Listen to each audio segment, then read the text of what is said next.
Welcome again to a segment on hands. Hands are wonderful. They help us emote in ways we never thought we could. My friend right here, he has hands. Hi there. I love my hands. With them I can stroke my little tiny goatee. It's awesome. It's hard to do the hands and the mouth at the same time. Professionals can do it. But look at that, you know? It's just lovely. Isn't this fun? You can stroke his little eyebrows. So let's talk about these hands. See these hands? So we have this hand, and the hands I like to do when there's these types of hands are ones that you can actually bend the fingers. Because you never know when you gotta hold something little or, you know, give them a certain expression. It's really, really nice. And then coming off the hand is the rod. And the rod's very important to have be as strong as possible, but as unnoticeable as possible. So let's talk about that. So with your puppet, whatever one you're working on right now, you have the shape of your hands. This is the shape of my hands. Just nothing too outlandish. I think I even found this on the internet, to be honest. But just kind of the nice cartoon hands. So the first thing I do is cut them out in reticulated foam. And you need, if you have two hands, you need 4 shapes. Because what we do is we take each shape and we glue them together. But before we glue them together, we need to make the wire. So, the wire you use depends on whatever you have. This is just a normal floral wire. It's low gauge. You don't want something that's gonna be super hard to bend because you're gonna double up on this stuff, and if it's a really rigid wire, then as you're bending those fingers, it's gonna get really difficult. I think one of my first puppets I made actually coat hangers to be the fingers. It was that wherever they just locked. They did not do well. Also, you want to have ones that kind of bend and are able to bend a lot. And I can't tell you which wires are going to do that more. Floral wire is pretty good about being bent and staying true and strong. The most annoying thing in the world is getting this wire in there and then bending it and then it breaking inside the hands, because that's your toast. What do? You can't fix that. So you can, but you're pretty much starting over. So let me grab my pliers. Okay, just pliers. So when you're making these, I'll show you right down here, you just make a twist and a loop, just like this. So for each finger, you want to have this nice round thing. You don't want to come to like a point, because then that'll slowly stab through the foam and the fabric. And I like to have it all just be one piece. So I'll just come and just use the hand as a template, and then just come up here and do this. And we'll just do the thumb separate, and then I'll just twist them. Just like that. Mind-blowing stuff. So, and then the thumb will be likewise.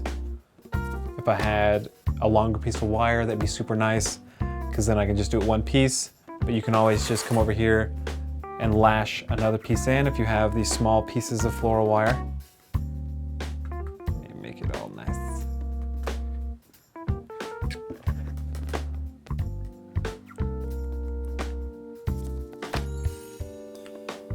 Twist them together. Like that. Beautiful. Kind of got a little bit of a mess there, but boom.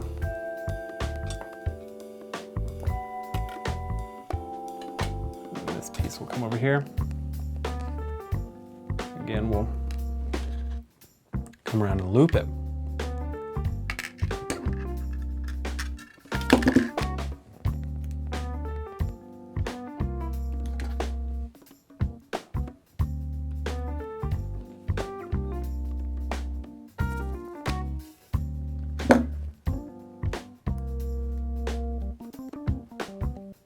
that. So you got a little bit of cleanup to do here. And sometimes you'll find that your one finger's a little shorter than the other, and then you gotta do some tweaking. So, and oftentimes if one's a little bit longer, that's better because then you can just kind of tuck it in. So, just like that. So that's basic right there. That's like the basic shape. You can do it however you want, but just the basic principles there are you want some rounded fingertips just so you don't poke through the ends. And you can do these individual. You can even do, you know, multiples if you want. But this is kind of generally how I like to do it, just something simple. And then with the rod, because you can make some, here's an example of something that's what I do if I want the rod to be separate. I'll make a little pocket and then I'll make a little flat rectangular piece that can slip into this pocket right here with the rod. I only do that if I absolutely have to, because I really prefer my rods to be one and the same with the hands, because with this little pocket method, or however you make your hands fit into make your rod fit into the hands, it's always a little swimmy. It always kind of moves around and jumbles around. So when it's like this is kind of a finished product. This is however you can do like these little intricate movements just by twisting this handle a little bit, and I really like that. So once we get to here, we need to make a rod. And for me, I keep it simple. And generally I use a coat hanger, and I'll use a low gauge coat hanger. I think this might even be 11 gauge, but I might be fibbing about that. Just what I do is I go to the dry cleaners, the local dry cleaners, and I ask for their thickest hanger. And sometimes they'll give them to you for free. Sometimes I think the one that I go to, I pay 25 cents per hanger, which to me is really good. So with this hanger, I'll just clip it off this right here.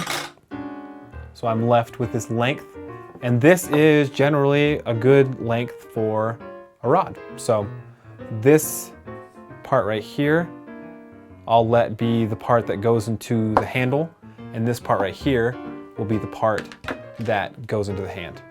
And so I just use a really simple shape like that. Just bend it. And sometimes I'll bend this one again like that. Boom. And so this will just fit just like that. And so you can even come back in and kind of duct tape some of these wires to here, or you just leave it free floating because it's all going to be glued in really nice. And then with this extra, I'll go, boom, cut that off. Because then you take a piece of duct tape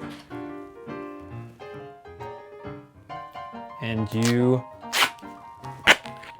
sandwich in. So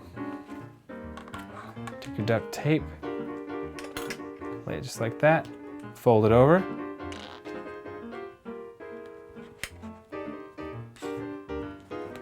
Like that. And then cut off your extras. Kaboom. Oh yeah, that's nice. And so this is nice because then you can glue to that. Part of the reason why I do the duct tape is that sometimes I'll do the individual fingers and I'll just string them through here, and that way they don't float up and down. But I've since kind of changed my ways, and I just do the wire method. So that's generally what it's going to look like inside. And then you'll take the other side, you'll put contact cement on both of them, and I put contact cement on everything that's going to be in there. So contact cement all over this piece of duct tape, contact cement all over the wires, and then contact cement on both sides of the hands. And then I'll align it all up. Boop. Put that right there. And then once it's all nice and tacky and ready to go, boom, sandwich it like that. Which will give you a result like this, but there'll be a hanger coming out. And then to clean it up just that one extra step, I will take and put contact cement on all of these outside edges. And then just, once the contact cement's there, you just go and pinch it. And so when you actually cover the hands with the fabric, whether it's fur or fleece, you end up with a nice clean edge like this. So this is what it looks like it's glued. It's nice. And then you're not fighting, because sometimes when you don't do that, you'll end up with kind of this square edge that's trying to poke through the sides, and it doesn't look quite right. So, and that's with the hand part. But before you even get to that step, one thing that's nice to do, so here's a hanger that's kind of been through the process. So we have this that we've done.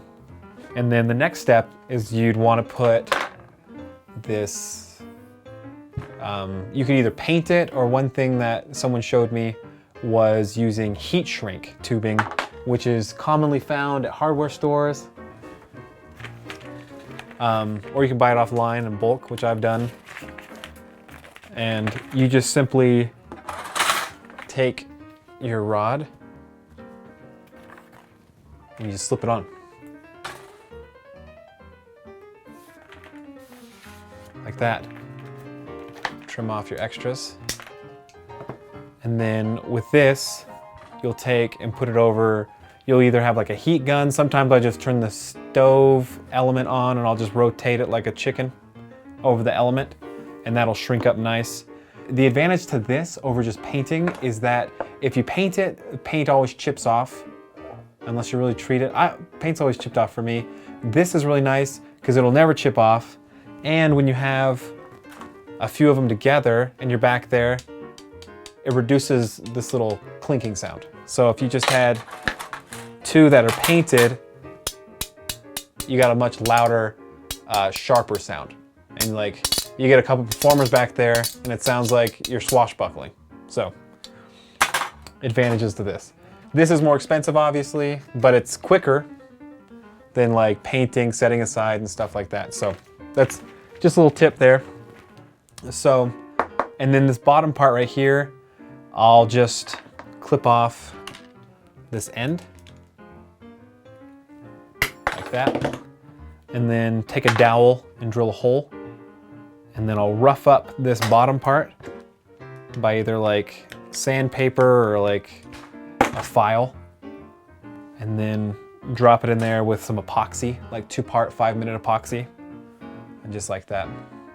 And then once it's to there, I'll take and I'll dip it in plastic dip, like tool dip, and let that sit. And then that gives it this look right here. Sorry, it's kind of cluttered all of a sudden. But you got that nice black thing right there, nice clean rod, and this is all tool dipped. So you end up with a nice result. So, and then once you're to here, you just simply put your fabric on, just sew it around, and then you're done. That's it.